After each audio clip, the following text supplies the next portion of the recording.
Hello students, आज के इस वीडियो लेक्चर में हम इलस्ट्रेशन नंबर 17 करेंगे जो आपके टेक्स्ट बुक के पेज नंबर 105 पे दिया है। यहाँ पे following is a balance sheet and receipts and payments account of Samarth hospital Sawantwadi. यहाँ पे हॉस्पिटल के बारे में, हॉस्पिटल का रिसिप्ट्स एंड पेमेंट्स दिया है। आपको बोला है prepare income and expenditure account for the year end date 31 March 2018 का इनकम एंड एक्सपेंडिचर अकाउंट आपको दिया है। तो इसका मतलब हमको जो हम न्यू बैलेंस शीट जो मतलब बैलेंस शीट बनाएंगे वो करंट बैलेंस शीट 2018 की बनने वाली है, 31 मार्च 2018 की। And income and expenditure account भी 2018 का ही बनने वाला है। यहाँ पे ये जो बैलेंस शीट दी है ये ओपनिंग बैलेंस शीट है 1 अप्रैल 2017 की। मतलब आप बोल सकते हो कि ये 31 मार्च 2017 की बैलेंस शीट है, ओल्ड बैलेंस शीट, जिसको 1 अप्रैल को हमने ओपनिंग बैलेंस शीट करके कंसिडर किया है। यहाँ पे कैपिटल फंड दिया है। ये कैपिटल फंड हम जब नई बैलेंस शीट बनाएंगे तो उसमें भी हम लिखने वाले हैं ये कैपिटल फंड। फिर आउटस्टैंडिंग सैलरी दिया है, ये हम कंपेयर करेंगे कि जो रिसिप्ट्स एंड पेमेंट्स दिया उसमें ये क्लियर हुआ है कि आउटस्टैंडिंग सैलरी रिसीव हुई, मतलब पेमेंट की है कि नहीं की। तो पेमेंट्स के अंडर में हम चेक करेंगे। Then medicine bills unpaid, unpaid बोले तो आउटस्टैंडिंग हुआ, तो ये आउटस्टैंडिंग मेडिसिन बिल है जो 9000 का, ये भी चेक करेंगे कि ये यहाँ पे मेडिसिन बिल अब पेमेंट किया है कि नहीं किया है, वो पेमेंट के अंडर में हम चेक करेंगे। देन आउटस्टैंडिंग सन्ड्री एक्सपेंसेस भी हम पेमेंट के अंडर में चेक करेंगे कि ये अमाउंट है वो सब क्लियर हो गया क्या। ये जो आउटस्टैंडिंग देना बाकी था, बकाया था, हॉस्पिटल देने वाला था, किसी को पेमेंट करने वाला था, तो उसने किया है कि नहीं किया है, ये पेमेंट्स के अंडर में हमको क्रॉस चेक करना पड़ेगा। फिर यहाँ पे हमारे पास है cash in hand and cash at bank. ये हमारे काम का नहीं है क्योंकि हमको करंट बैलेंस शीट में ये अमाउंट हम नहीं लेते हैं, क्योंकि हमको रिसिप्ट्स एंड पेमेंट्स में हमको closing cash in hand and cash at bank मिलता है बाय बैलेंस कैरी डाउन करके, तो वहां पे हमको देखना है। तो ये अमाउंट हमारे काम का नहीं है, इसको हम नहीं लेंगे। फिर दिया है लैंड एंड बिल्डिंग, ये हम एसेट्स के अंडर में लिखेंगे। फर्नीचर हम एसेट्स के अंडर में लिखेंगे नए बैलेंस शीट में। इक्विपमेंट्स ये भी हम एसेट्स के अंडर में नए बैलेंस शीट में लिखेंगे। फिर यहाँ पे ये जो आउटस्टैंडिंग सब्सक्रिप्शन दिया है इसको हम कंपेयर करेंगे कि रिसिप्ट्स के अंदर जो रिसिप्ट्स एंड पेमेंट्स अकाउंट दिया है उस रिसिप्ट्स के अंदर ये आउटस्टैंडिंग सब्सक्रिप्शन रिसीव हुआ है क्या, नहीं हुआ है। ठीक है, तो ये अगर रिसीव हो गया है तो फिर ये हमारी जो नई बैलेंस शीट बनेगी उसमें नहीं आएगा, ये अमाउंट वहां पे नहीं दिखाई देगा। अगर रिसीव हुआ है तो ये पूरा का पूरा 4000 रिसीव हो गया है क्या, वो भी चेक करना जरूरी है। तो अगर 4000 पूरा रिसीव हो गया तो मतलब कुछ भी आउटस्टैंडिंग सब्सक्रिप्शन प्रीवियस मतलब 2017 का कोई भी हमारा 16-17 का कोई भी आउटस्टैंडिंग नहीं आएगा। इसी तरीके से ये आउटस्टैंडिंग एक्सपेंसेस के बारे में भी इसी तरीके से है कि ये सारा का सारा आउटस्टैंडिंग पेमेंट कर दिया है क्या, तो ये भी अमाउंट भी हमें चेक करना पड़ेगा। अलॉन्ग विद द एंट्री हमको अमाउंट भी चेक करना होगा। अभी यहाँ पे देखते हैं receipts and payments account for the year ended 31 March 2018 का दिया है। पहले रिसिप्ट साइड से रीड करते हैं। ये opening cash in hand and cash at bank है जिसकी हमको रिक्वायरमेंट नहीं है यहाँ पे। फिर यहाँ पे ये 2 सब्सक्रिप्शन दिया है, मतलब सब्सक्रिप्शन जिसमें यहाँ पे हमको मेंशन किया कि included 4000 received for previous year, मतलब जो पिछले साल 4000 आउटस्टैंडिंग था। ये देखिए यहाँ पे जो ओल्ड बैलेंस शीट में मतलब जो ओपनिंग बैलेंस शीट में दिखाई दे रहा है तो वो मतलब रिसीव हो चुका है, 4000 रिसीव हो चुका है। इसका मतलब इसके अंदर इंक्लूडेड है 90000 में। और हम जब है ना इनकम एंड एक्सपेंडिचर अकाउंट बनाते हैं तो वो हम करंट ईयर का बनाते हैं, राइट। तो मतलब करंट ईयर रिलेटेड जो बैलेंसेस होते हैं हम उसी को है ना ऐड करते हैं। तो यहाँ पे हमको क्या करना है, यहाँ पे हम माइनस करेंगे 4000, हम माइनस करेंगे 4000 जो आउटस्टैंडिंग रिसीव हुआ था प्रीवियस ईयर का, वो हमको यहाँ पे माइनस करना पड़ेगा। तो ये अमाउंट हम इनर कॉलम में लिखेंगे इनकम के अंडर में। देन नेक्स्ट है sale of furniture, furniture sale हो गया, उसकी बुक वैल्यू 20000, तो 20000 की बुक वैल्यू वाला उतने अमाउंट वाला फर्नीचर। तो मतलब आप है ना फर्नीचर में से 20000 क्या करोगे, माइनस करोगे, फर्नीचर में से 20000 माइनस करोगे सेल करके। और अभी ये जो 20000 दिया है और यहाँ पे अमाउंट आपको 15000 दिया है, तो 20000 का जो फर्नीचर था, ठीक है, वो है ना 15000 में बिका। तो आप देखिए आपको कम रेट में बेचा है, तो मतलब इन दोनों के बीच में जो डिफरेंस होता है 20 और 15 के बीच में 5000 का डिफरेंस, वो नथिंग बट अ लॉस, वो क्या हो गया, लॉस हो गया बिजनेस को।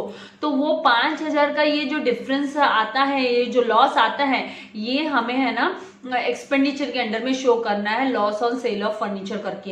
इस तरीके से हम ये 20,000 तो हम फर्नीचर में से, एसेट्स के अंडर में से माइनस करेंगे। जो फर्नीचर का अमाउंट यहाँ पे 50,000 दिख रहा है, ठीक है, ये 50,000 जो हमको ओपनिंग बैलेंस शीट में दिया है 50,000, उसमें से हमको 20,000 माइनस करना है। और फिर इन दोनों का डिफरेंस, ये जो डिफरेंस है वो लॉस हुआ है करके, तो हमको एक्सपेंडिचर के अंडर में 5,000 हम रिकॉर्ड करेंगे। अगर ये ज्यादा में सेल हुआ होता तो डिफरेंस जो आता वो है ना बेनिफिट करके, समझो मैं एग्जाम्पल के तौर पे बोलूँ आपको, अगर ये 25,000 में सेल हुआ होता तो 5,000 की हम है ना बेनिफिट होता, हमको प्रॉफिट होता, तो वो हमें ना फिर इनकम के अंडर में शो करते 5,000। लेकिन यहाँ पे लॉस में हुआ है, बुक वैल्यू 20,000 है और बिका कम में है 15,000 में, तो लॉस 5,000 का जो हुआ वो loss on sale of furniture करके एक्सपेंडिचर के अंडर में हम शो करेंगे। फिर नेक्स्ट यहाँ पे डोनेशंस बोला है और उसको कैपिटल बोला है। तो अभी इस डोनेशन अमाउंट को आपको है ना यहाँ पे लिखने की जरूरत ही नहीं है इनकम के अंडर में, क्योंकि यहाँ पे कैपिटल वर्ड स्पेसिफाई कर दिया है, तो डायरेक्टली इसको आप कैपिटल फंड में ऐड कर दोगे। जो कैपिटल फंड आप अमाउंट लोगे यहाँ से लायबिलिटीज के अंडर से, उस कैपिटल फंड में आप ये जो यहाँ पे डोनेशन दिया है 50,000 वो भी ऐड कर दोगे। देन आपको लाइफ मेंबरशिप बोला है, तो यहाँ पे आप पहले इसको इनकम के अंडर में लिख दो। देन विजिट फीस बोला है इनकम के अंडर में आई, तो इसको इनकम के अंडर में लिख दोगे आप। अभी यहाँ पे पेमेंट्स के अंडर में हम आते हैं, तो पेमेंट के अंडर में देखिए बाय मेडिसिन बोला है और यहाँ पे included of previous year bill, पिछले टाइम का बिल भी इसमें इंक्लूडेड है, मतलब वो जो हमको आउटस्टैंडिंग था। यहाँ पे देखिए ये आउटस्टैंडिंग बिल, ये देखिए मेडिसिन बिल अनपेड दिया है, मेडिसिन बिल अनपेड 9,000 का बोला है, तो ये जो 9,000 है ना, मतलब ये भी इसके अंदर 50,000 के अंदर क्या है, इंक्लूडेड है। तो हमको यहाँ से इसको माइनस करना पड़ेगा, क्योंकि हम है ना इनकम एंड एक्सपेंडिचर अकाउंट तो करंट ईयर का ही लेते हैं, इसीलिए इसको हमको क्या करना है, माइनस करना है। 50,000 में से 9,000 हम माइनस करेंगे और 41 नेट मेडिसिन आएगा, वो हम दिखाएंगे। किसके अंडर में दिखाएंगे, ये हम मेडिसिन जो है इसका हमको हमने पेमेंट किया है, तो ये क्या है, एक्सपेंडिचर है, तो इसको एक्सपेंडिचर के अंडर में हम शो करेंगे। देन परचेस ऑफ इक्विपमेंट कितना है, 1,30,000 का नया इक्विपमेंट परचेस हुआ है, तो ये है जहां यहाँ एसेट्स में आप लिखने वाले हो, ये वाला 1,40,000, तो उसमें आपको ऐड करना है 1,30,000 भी आपको ऐड करना है, नया परचेस हुआ इक्विपमेंट वो भी एडिशंस करके 1,30,000 आप एसेट्स में दिखाओगे उसको। फिर सैलरी में बोला है कि inclusive of previous year, inclusive मतलब इंक्लूडेड, पिछले साल का भी इंक्लूडेड है, जो आउटस्टैंडिंग था वो इंक्लूडेड है, मतलब तो ये 52,000 के अंदर यहाँ पे जो हमको बैलेंस शीट के अंदर आउटस्टैंडिंग सैलरी 15,000 दी है, मतलब ये 15,000 भी उसमें इंक्लूडेड है। तो आपको क्या करना है, 52,000 में से 15,000 आपको माइनस करना पड़ेगा, ठीक है। फिर उसके बाद में आपका यहाँ पे आता है बाय टैक्सेस, तो टैक्सेस आपका आया, ये आप एक्सपेंडिचर के अंडर में लिखोगे, सैलरीज भी आप एक्सपेंडिचर के अंडर में लिखोगे। सन्ड्री एक्सपेंसेस यहाँ पे देखिए 2016-17 का पेमेंट हुआ है 1,500 का, मतलब ये पूरा का पूरा अमाउंट, ये देखिए यहाँ पे आउटस्टैंडिंग सन्ड्री एक्सपेंसेस हमको 1,500 हमने रीड किया था, तो ये आउटस्टैंडिंग 1,500 है, मतलब ये क्लियर हो गया आपका सन्ड्री एक्सपेंसेस 1,500 पेमेंट के अंडर से क्लियर हो गया। फिर बाद में यहाँ पे आपको दिया by balance carry down, by balance carry down में cash in hand and cash at bank दिया है, तो ये है ना cash in hand and cash at bank आप एसेट्स के अंडर में लिखोगे। तो इस तरीके से ये सारे अमाउंट हम 1 by 1 इनको क्या करने वाले हैं, सारे के सारे हम जो इनकम एक्सपेंडिचर अकाउंट बनाएंगे एंड बैलेंस शीट बनाएंगे, उसमें उसका रिकॉर्ड हम शो करेंगे। अब यहाँ पे आप देखिए प्री पेड टैक्सेस आपको 1,000 बोला है, तो ये जो प्री पेड टैक्सेस है 1,000, ये आपको क्या करना है, टैक्सेस में मतलब इंक्लूडेड है, तो टैक्सेस जो आप लिखोगे ये एक्सपेंडिचर के अंडर में, उसमें से आप क्या करोगे 1,000 माइनस करोगे, और ये एडवांस में दे दिया, मतलब फ्यूचर में देने की जरूरत नहीं है, इसके लिए इसको आपको 1,000 को एसेट्स के अंडर में भी दिखाना है प्रीपेड टैक्सेस करके। देन आउटस्टैंडिंग सैलरी 8,000 दिया है, तो ये आउटस्टैंडिंग सैलरी यहाँ पे ये जो सैलरी दिया है इसमें ऐड होगा आपका ये जो सैलरी है, इसमें 52,000 में से पहले आप लास्ट ईयर का 15,000 माइनस करोगे, फिर फिर ऐड करोगे आप आउटस्टैंडिंग सैलरी जो 8,000 का शो कर रहा है वो भी आप दिखाओगे। फिर बाद में यहाँ पे दिया depreciate land and building bye 10%, तो आपको लैंड एंड बिल्डिंग को 10% डेप्रिसिएशन चार्ज करना है लैंड एंड बिल्डिंग पे। ये जो 7 लाख दिखाई दे रहा है इस पे 10% बोलेगा तो 70,000 आएगा, तो वो आपको डेप्रिसिएशन शो करना है, माइनस करना है, मतलब 7 लाख माइनस 70,000 करना है। और फिर वो है ना 70,000 का सेकेंड इफेक्ट आप depreciation on land and building करके एक्सपेंडिचर के अंडर में दिखाओगे, इनकम एक्सपेंडिचर अकाउंट के अंडर में।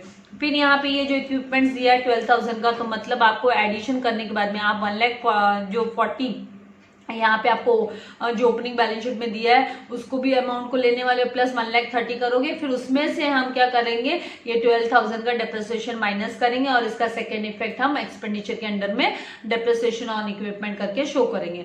द नेक्स्ट यहाँ पे दिया है आउटस्टैंडिंग सब्सक्रिप्शन 20,000, तो ये जो आउटस्टैंडिंग सब्सक्रिप्शन 20,000 है इसको हमें क्या करना है, ये करंट ईयर का आउटस्टैंडिंग है तो इसको हम कहाँ पे ऐड करेंगे, ये जो सब्सक्रिप्शन है इसमें से 90,000 में से हम 4,000 माइनस करेंगे तो 86,000 प्लस ये जो हमको दिया है यहाँ पे 20,000 वो भी हमको क्या करना है, ऐड करना है आउटस्टैंडिंग सब्सक्रिप्शन, और इसका सेकेंड इफेक्ट हमको एसेट्स के अंडर में शो करना है। Then 50% of life membership should be capitalise, तो ये जो है ना मैंने कहा था आपसे कि लाइफ मेंबरशिप को आप इनकम के अंडर में लिखोगे और इनर कॉलम में लिख लोगे, और इसमें से आप है ना 50% मतलब 15,000, 30,000 का 50% कितना होता है, 50% करोगे तो आप तो 15,000 होता है, तो 15,000 का इफेक्ट एक तो आपको किधर दिखाना है, इसको माइनस करना है लाइफ मेंबरशिप फीस में से, इनकम के अंडर में से, और फिर उसका 15,000 का इफेक्ट आपको कहाँ पे दिखाना है, आपको लायबिलिटीज के अंडर में कैपिटल फंड में ऐड कर देना है। तो इस तरीके से ये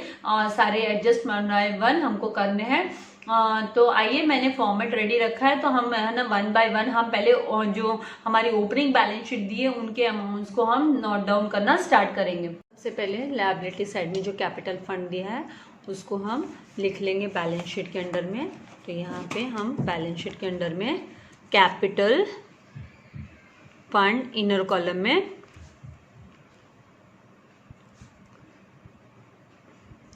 8,98,500 इस तरीके से लिख लेंगे।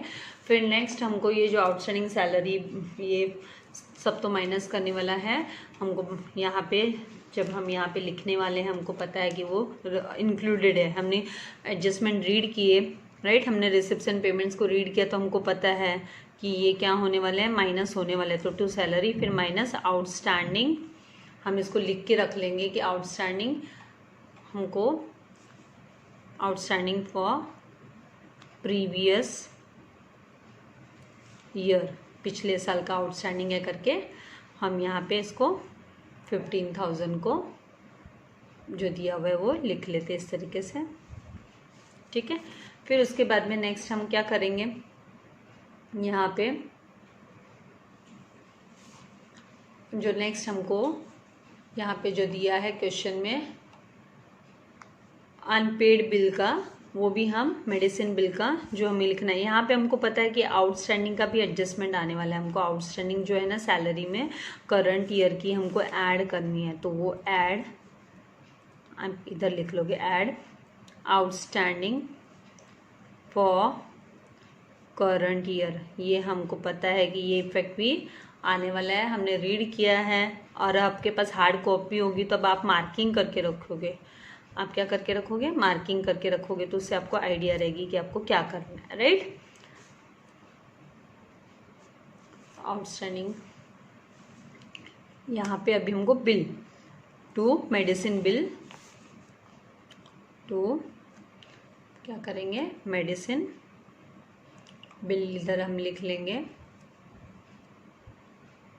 मेडिसिन्स, और यहाँ पे माइनस अनपेड बिल, ये लास्ट ईयर का जो अमाउंट है वो फिर यहाँ पे अनपेड बिल करके हम रिकॉर्ड कर देंगे। 9,000 जो हमको दिया है तो यहाँ पे हम क्या करेंगे, 9,000 हम इधर शो कर देंगे कि 9,000 क्या है, लास्ट ईयर का, इसलिए हमको क्या करना है, माइनस करना है, यहाँ पे 15 माइनस करना है। फिर नेक्स्ट हमको यहाँ पे दिया हुआ है आउटस्टैंडिंग सन्ड्री एक्सपेंसेस, तो वो भी हमको पता है कि वो भी रफा दफा हो गया है, राइट। तो उसको हमको रिकॉर्ड करके यहाँ पे माइनस करके दिखाने की भी ज़रूरत नहीं है, उसको हम डायरेक्ट ही उधर से अमाउंट लेंगे ही नहीं, राइट। फिर उसके बाद में नेक्स्ट हमको क्या दिया है यहाँ पे, जो रिसिप्ट्स, ये पूरा हमारा लायबिलिटीज साइड का क्लियर हो गया। अभी एसेट्स के साइड में आएंगे, तो एसेट्स के साइड में हमको cash in and cash at bank तो लेना नहीं है। नेक्स्ट हमारे पास लैंड एंड बिल्डिंग है, तो लैंड एंड बिल्डिंग को लेंगे, लैंड एंड बिल्डिंग। तो लैंड एंड बिल्डिंग को एसेट्स में हम क्या कर लेंगे, रिकॉर्ड कर लेंगे 7 लाख इनर कॉलम में। हमको पता है कि इसके ऊपर एडजस्टमेंट है डिप्रिसिएशन का आने वाला है, तो 7 लाख इनर कॉलम में हमने रिकॉर्ड कर लिया। फिर उसके बाद में नेक्स्ट हमारे पास यहाँ पे लैंड एंड बिल्डिंग के बाद में जो दिया है वो है फर्नीचर। तो फर्नीचर को भी हमको क्या करना है, इनर कॉलम में रिकॉर्ड कर लेना है। हमको पता है फर्नीचर पे सेल का अमाउंट आने वाला है, राइट। तो हम इस तरीके से लिख लेंगे। फिर नेक्स्ट हमको दिया है इक्विपमेंट्स, तो इक्विपमेंट्स हम लिख लेंगे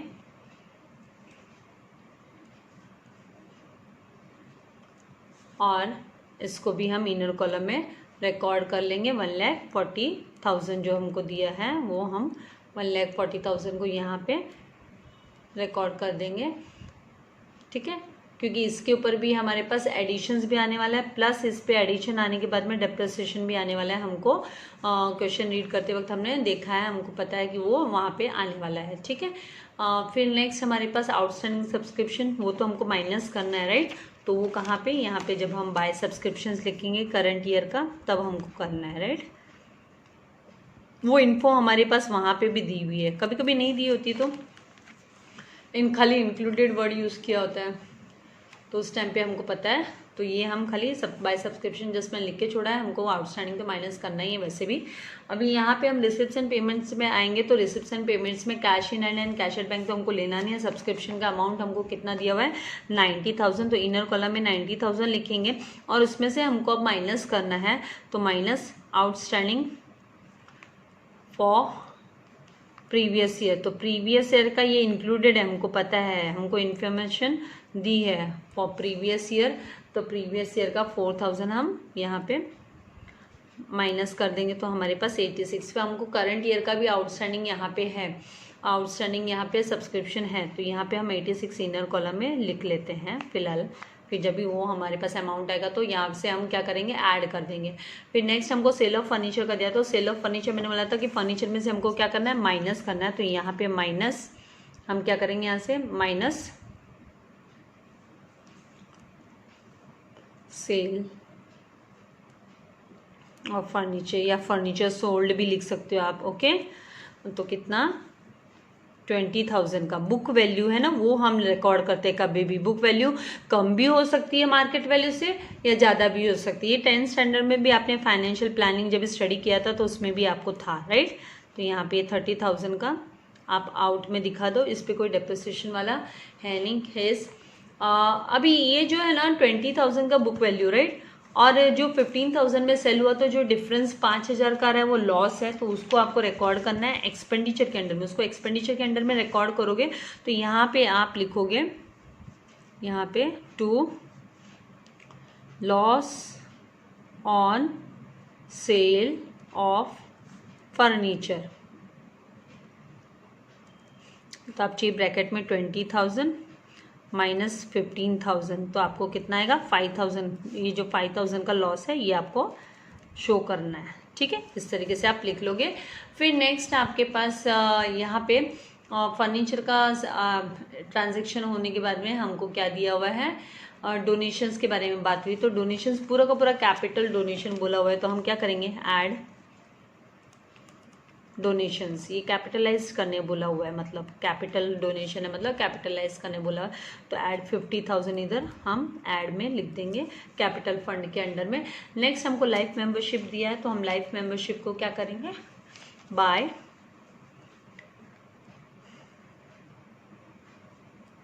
लाइफ मेंबरशिप इनर कॉलम में लिख लेंगे। यहाँ पे लाइफ मेंबरशिप को हम इनर कॉलम में लिखेंगे कि यहाँ पे भी हमको कैपिटलाइज करने बोला है, हमने रीड किया तभी एडजस्टमेंट रीड किया तभी हमने देखा है कि हमको बोला है, ठीक है।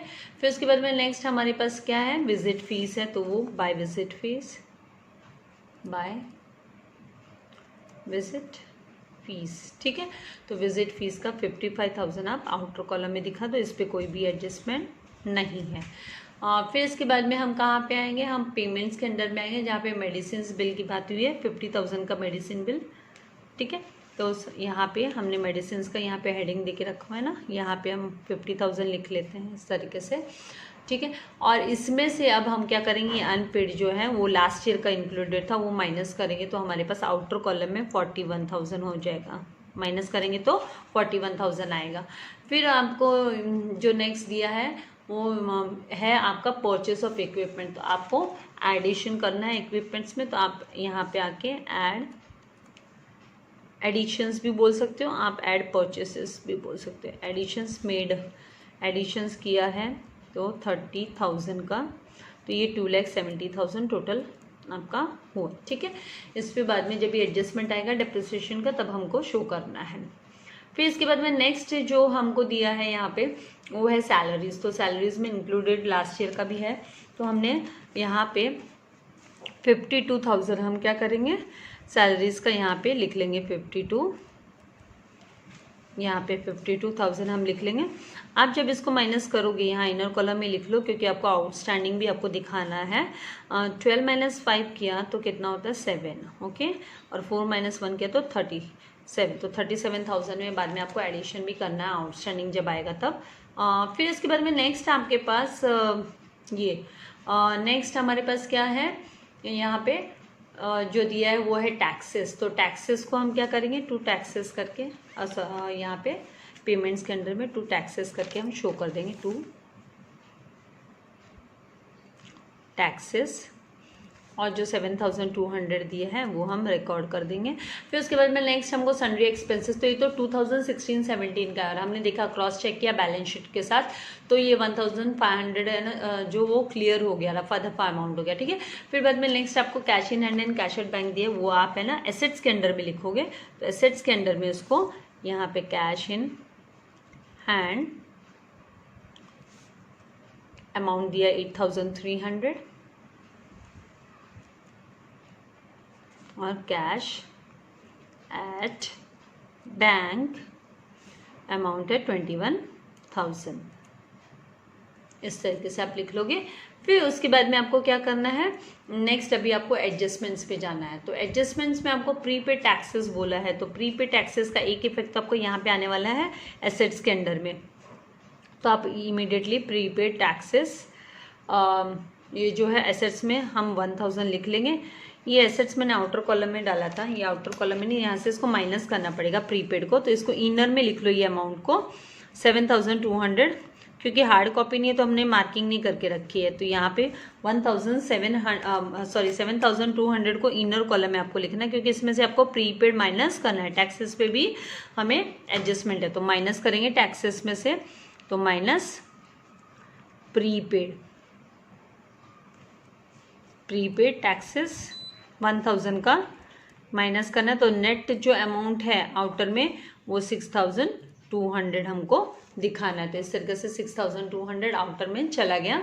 अभी इसके बाद में हमारे पास टैक्सेस के बाद यहाँ पे दिया है सेकेंड एडजस्टमेंट आउटस्टैंडिंग सैलरी, तो आउटस्टैंडिंग सैलरी को सैलरी में ऐड करना है यहाँ पे हमें, तो हम यहाँ पे आउटस्टैंडिंग सैलरी क्या करेंगे 8,000 को ऐड कर देंगे, ठीक है।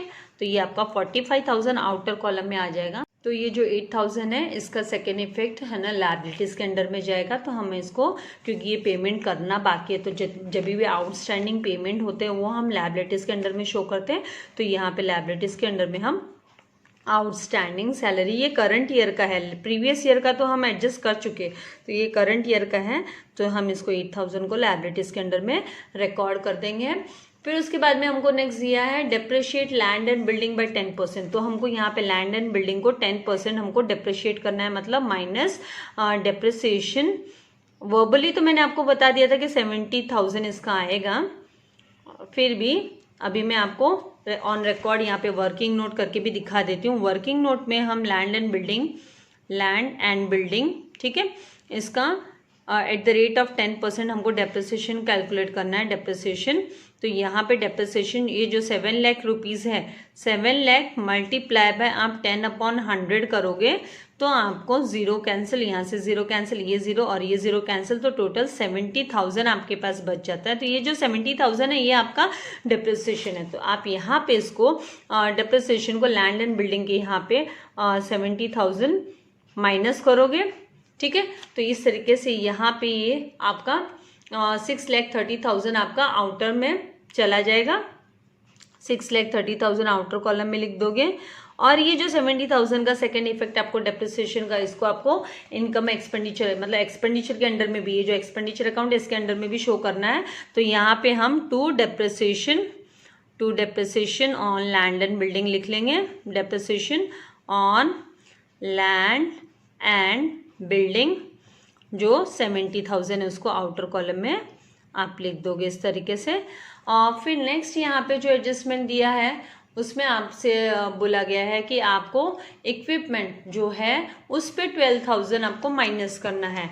तो आपको यहाँ पे इक्विपमेंट का आपने एडिशंस करके रखा है और अब यहाँ पे आप माइनस इक्विपमेंट्स आप 12,000 यहाँ पे इसमें क्या कर दोगे, माइनस कर दोगे। 2,70,000 में से 12,000 आपको क्या करना है, ये आपका क्या है, डिप्रिसिएशन ही है। तो आप डिप्रिसिएशन यहाँ पे आपको परसेंटेज में नहीं दिया, रेट नहीं दिया, मतलब यहाँ पे आपको अमाउंट दे दिया है। तो ये जब आप माइनस करोगे तो आपका 2,58,000 आएगा। तो इसको 2,58,000 आप रिकॉर्ड करोगे। और ये जो 12,000 है इसका सेकेंड इफेक्ट आपको कहाँ पे दिखाना है, आपको इसका सेकेंड इफेक्ट है ना यहाँ पे एक्सपेंडिचर के अंडर में दिखाना है। तो यहाँ पे टू डेप्रिसिएशन ऑन इक्विपमेंट्स, ठीक है। तो इस तरीके से आप 12,000 यहाँ पे इसको कि नॉन कैश एक्सपेंडिचर हुआ है। 11th स्टैंडर्ड में भी आपने कैश एक्सपेंडिचर से नॉन कैश एक्सपेंडिचर आपने स्टडी किया, तो ये नॉन कैश एक्सपेंडिचर है। तो आपको इसको एक्सपेंडिचर क्या मतलब ये लॉस हो गया फर्म के लिए, क्या हो गया, बिजनेस के लिए लॉस हो गया। तो इसको हम कहाँ पे रिकॉर्ड करते हैं, एक्सपेंसेस में ऐड दिखाते हैं, क्योंकि all losses, debit all losses and expenses करना होता है हमको, राइट। तो इसको यहाँ पे दिखा देंगे। फिर बाद में आपको आउटस्टैंडिंग सब्सक्रिप्शन दिया है 20,000, तो यहाँ पे आप ऐड आउटस्टैंडिंग सब्सक्रिप्शन, ये आपका करंट ईयर का आउटस्टैंडिंग है। तो 20,000 आप ऐड करोगे तो आउटर कॉलम में आपका 1,06,000 जाएगा। तो आप इसको 1,06,000 यहाँ पे लिख लोगे। अब इससे रिलेटेड एक बात बताऊँ, ये जो 20,000 है अमाउंट, हमको इसका सेकेंड इफेक्ट एसेट्स में दिखाना होता है, राइट। आपके टेक्स्ट बुक में ये जो PDF में जो सोल्यूशन दिया हुआ है, ये जो 20,000 है, 20,000 है, इसका इफेक्ट उन्होंने ना एसेट्स के अंडर में दिखाया नहीं, अमाउंट नहीं दिखाया है, मतलब इसका इफेक्ट ही नहीं दिखाया आउटस्टैंडिंग सब्सक्रिप्शन, लेकिन उसका जो टोटलिंग किया वो सब बराबर करके रखा है उन्होंने। तो एक बात याद रखना है कि वहां पे ये आपको दिखेगा नहीं, तो आपको ऐसे नहीं सोचना कि मिस ने कैसे लिख दिया इसमें, तो सोल्यूशन में तो यहाँ पे नहीं दिखाई दे रहा है, तो वो रहना चाहिए। आप देखो उसकी टोटल में गड़बड़ होगी, वहां पे टोटल में फिर वो है ना आउटस्टैंडिंग सब्सक्रिप्शन वहां पे दिखाई देना चाहिए। तो ये आउटस्टैंडिंग सब्सक्रिप्शन करंट ईयर का आप 20,000 आपको रिकॉर्ड होना चाहिए अमाउंट। आपकी जो फाइनल टोटल है उसमें ये टोटल हुआ है, लेकिन यहाँ पे अपीयर नहीं कर रहा है, तो ये एरर हो जाता है, क्योंकि इतना बड़ा काम होता है, एक बुक पूरी तैयार करो, राइट, उसकी प्रूफ रीडिंग होती है, बहुत सारे प्रोसीजर्स होते हैं, तो वो कहीं ना कहीं रह जाता है, तो वो एरर रह गया है। तो ये आपको 20,000 यहाँ पे रिकॉर्ड करना है इस तरीके से। फिर नेक्स्ट है ना, आपको दिया हुआ है 50% of life membership should be capitalise. तो आपको कैपिटलाइज करना है, मतलब आपको लाइफ मेंबरशिप में से 50% कम करना है और उसको कैपिटल फंड में ऐड करना है। तो -50% कैपिटलाइज्ड, ये इनकम के अंडर में हमने रिकॉर्ड किया है, तो वहां से हम 50% कैपिटलाइज्ड मतलब 50%, तो 15,000, 15,000, तो आउटर कॉलम में भी 15,000 जाएगा। अभी 15,000 कैसे आता पता है, 30,000 मल्टीप्लाई बाय 50/100 आप करोगे। आपको दिखा देती हूँ कि कहाँ से एक्चुअली हर एडजस्टमेंट को आपको वर्किंग नोट करने की जरूरत नहीं है, फिर भी आप इट इज़ बेटर, अगर आपको जरा भी कन्फ्यूजन हो तो फिर आप क्या करोगे, इसको कैलकुलेट करके देखोगे, वो ज़्यादा बेटर होता है। एरर करने से अच्छा, सम को रॉन्ग करने से अच्छा, राइट। अभी वर्बली आता है तो वेल एंड गुड है, हर अमाउंट वर्बली नहीं हो सकता, लेकिन कुछ एकदम सिंपल होते हैं जिनको हम बोल सकते हैं कि 50% मतलब आधा, हाफ करना है हमको, राइट। तो ये यहाँ से ये 0 और यहाँ से ये 0 गया, 5 3 15 होता है और ये 3 0 एज इट इज लिखने तो 15,000 आ गया। तो ये 15,000 आप यहाँ से माइनस कर दिया आपने। लाइफ मेंबरशिप कैपिटलाइज करना है, मतलब आपको ऐड टू कैपिटल फंड, आपको इसको कैपिटल फंड में क्या कर देना है, फिर ऐड कर देना। तो यहाँ पे आप ऐड लाइफ मेंबरशिप,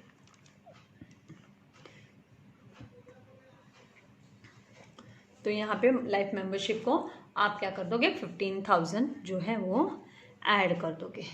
तो इस तरीके से जब सब आप टोटल करोगे, सारा टोटल करोगे तो आपका 005, 8 + 5 13 होता है, तो 3 लिखो, कैरी ओवर 1 करो, 1 + 9 किया तो 10, 10 + 5 15, 15 + 5 किया तो फिर आपको यहाँ पे ये 10 + 5 15, 15 + 1 किया तो 16, तो 6 लिखोगे, कैरी ओवर 1, तो 1 + 8 9, 9,63,500 आपका आना चाहिए। अब ये अमाउंट हम आउटर में इसलिए नहीं लिख रहे क्योंकि हम वेट कर रहे हैं कि हमको सरप्लस आता है क्या, डेफिसिट आता है। तो अगर सरप्लस है तो हमको क्या करना है, ऐड करना है, और डेफिसिट है तो हमको माइनस करना है। तो हमारे जो एडजस्टमेंट है वो सारे के सारे हमने एडजस्ट कर दिए, सब जितने भी इफेक्ट दिखाने थे वो इफेक्ट दिखा दिए। अब हम क्या करेंगे, हम टोटलिंग करेंगे। तो सबसे पहले हमको ये जो एक्सपेंडिचर एंड इनकम, जो इनकम अकाउंट है हमारा, एक्सपेंडिचर एंड इनकम अकाउंट, उसको हमको क्लोज करना है। Expenditure account and income account को हमको क्लोज करना है, और फिर उसमें से हमको फाइंड आउट करना है कि क्या सरप्लस है या हमको डेफिसिट है, ठीक है। तो सबसे पहले ये साइड के जो अमाउंट है सारे, इनको हम टोटल कर लेंगे क्विक, कि इनका कितना टोटल हमारा आ रहा है। सारा टोटल आपने सब आउटर कॉलम में दिखा दिया है क्या, वो भी आपको देख लेना है, क्योंकि इनर कॉलम में जो लिखा हुआ है वो आउटर में सारे अमाउंट है क्या, वो आपको चेक कर लेने हैं। और उसके बाद में आपको क्या करना है, इन सब का टोटल करना है। तो आप जब टोटल करते हो तो पेंसिल से पहले कर लो, एरर से करने से अच्छा पेंसिल से कर लो। फिर 0, कभी कभी थोड़ा कोई अमाउंट रह जाता है तो फिर उसमें हेल्प हो जाती है। 2, फिर ये 5 + 1 6, 6 + 5 11, 11 + 6 17, 17 + 2 19, 9 कैरी ओवर 1, 1 + 4 5, 5 + 4 9, 9 + 7, 9 + 7 कितना होता है, 16, 16 + 1 17, तो 1,79,200, ठीक है। अभी ये वाले साइड को भी देखो, यहाँ पे तो 1 लाख का इतना मुझे लग रहा है कि यहाँ पे कितना आता है, लेट्स सी, पेंसिल से करके देखते हैं। 0 0 0 लिख लिया, 6 + 5 11, 11 + 5 16, कैरी ओवर 1, 1 + 1 2, 2 + 5 7, और यहाँ पे ये 1 लिख लिया, तो 1,76,000 आ रहा है। मतलब यहाँ पे है ना डेबिट बैलेंस हो रहा है। डेबिट बैलेंस का मतलब क्या होता है कि डेबिट साइड मोर हो रहा है। ये जो डेबिट का अमाउंट देखिए यहाँ पे 1,79,200 है, और हमारा क्रेडिट का अमाउंट है वो 1,76,000 है। इसका मतलब डेफिसिट अराइज हो रहा है। क्या हो रहा है, डेफिसिट हो रहा है, मतलब ये साइड आपका मोर है। तो अब आप पेन से इक्वल, दोनों भी साइड में इक्वल जगह पे, इक्वल साइड में आप क्या करोगे, ये सेम अमाउंट आप इक्वल लाइन में, मतलब पैरेलल इसके यहाँ पे कॉलम में, इसके आउटर में 1,79,000 लिख लोगे, 79,200 लिख लोगे। यहाँ पे 1,79,200 लिखने के बाद में आप क्या करोगे, ये 1,79,200 में से आपको माइनस करना है 1,76,000, ठीक है। तो आप ऐसे रिवर्स ऑर्डर में भी माइनस कर सकते हो, ये इजी भी है, ज्यादा बड़ा तो अमाउंट नहीं है। तो 0 - 0 किया तो कितना आएगा, 0, 0 - 0 0, रिवर्स जा रही में, नीचे का अमाउंट बड़ा है तो बड़े से छोटा माइनस करना है, तो 2 - 0 किया तो 2 आ जाएगा, ठीक है। फिर 9 - 6 किया तो 3 आ जाएगा। तो इस तरीके से ये 3,200, ये 7 - 7 तो 0 होता है, 1 - 1 0 होता है, तो मतलब 3,200 का डेफिसिट अराइज हो रहा है। 3,200 बैलेंसिंग फिगर आ रहा है और ये डेफिसिट अराइज हो रहा है। तो आप इधर लिखोगे बाय डेफिसिट, बाय डेफिसिट। और ये कब होता है, when excess of expenditure over income, excess of expenditure. मैं बार बार ये हमेशा बोलती हूँ क्योंकि मैं चाहती हूँ कि आपके ऑब्जेक्टिव्स के मार्क्स भी अच्छे हुए। नहीं तो क्या होता है, बच्चे ये वर्डिंग में रीड नहीं करते उसको ध्यान से, फिर वो कंफ्यूजन अराइज होता है। Excess of expenditure over income, तो इस तरीके से यहाँ पे ये हो गया। और इसको अब हमको क्या करना है, माइनस करना है, कैपिटल फंड से हमें माइनस करना है, याद रखिएगा माइनस करना है। तो 3200 हम क्या करेंगे, माइनस करेंगे। क्यों माइनस करें, क्योंकि डेफिसिट है, लॉस है, ये एक तरीके से अमाउंट कम पड़ रहा है, डेफिसिट हो रहा है, राइट, एराइज हो रहा है, इसीलिए इसको माइनस करेंगे। तो यहाँ पे देखिए 0, 0 माइनस 0 0, देन 5 माइनस 2 किया तो 3 आया, 3 माइनस 3 किया तो 0, और ये 6 और ये 9, तो 9,60,300, ठीक है। फिर आपको इसमें ऐड कर देना, 8,000 ऐड करोगे तो फिर आपको कितना आएगा, 0 0 देन 3 8 6 9, तो 9,68,300। ये साइड भी टोटल करके देखो, ये साइड भी टोटल करने पे आपको कितना आ रहा है। आपको याद रखना कि 20,000 उधर दिखाई नहीं दे रहा है, तो आपको ये 20,000 भी आना चाहिए, रिकॉर्ड होना चाहिए, नहीं तो वो है ना क्या आपका 9,48,300 ही आता है टोटल। अगर आप उसको करते हो, इलस्ट्रेशन का जो अमाउंट आप टोटल करके देखो, चेक कर सकते हो आप, तो वो कितना फिर बराबर नहीं आता है। इसीलिए फिर यहाँ पे आपका जब आप टोटल करोगे ये सारे अमाउंट, तो फिर आपको 9,68,300 ही आएगा। अभी एडिशन की प्रैक्टिस थोड़ी थोड़ी आप भी करना है ना, हर वक्त मैं बोलूँ वो ठीक नहीं है। तो ये आप जब टोटल करोगे तो आपको 9,68,300 ही आने वाला है। अगर अभी तक आपने मेरे चैनल को सब्सक्राइब नहीं किया है तो प्लीज़ सब्सक्राइब कीजिए, अपने फ्रेंड्स के साथ शेयर कीजिए, लाइक करना मत भूलिएगा, और बेल आइकॉन बटन को प्रेस कीजिए ताकि आपको मेरे लेटेस्ट वीडियो के नोटिफिकेशंस मिलते रहे। और बेल आइकॉन बटन में ऑल पे आप प्रेस कीजिएगा ताकि आपको ऑल नोटिफिकेशंस आपको मिलते रहे time to time. Thank you very much for watching my video. God bless you all dear students.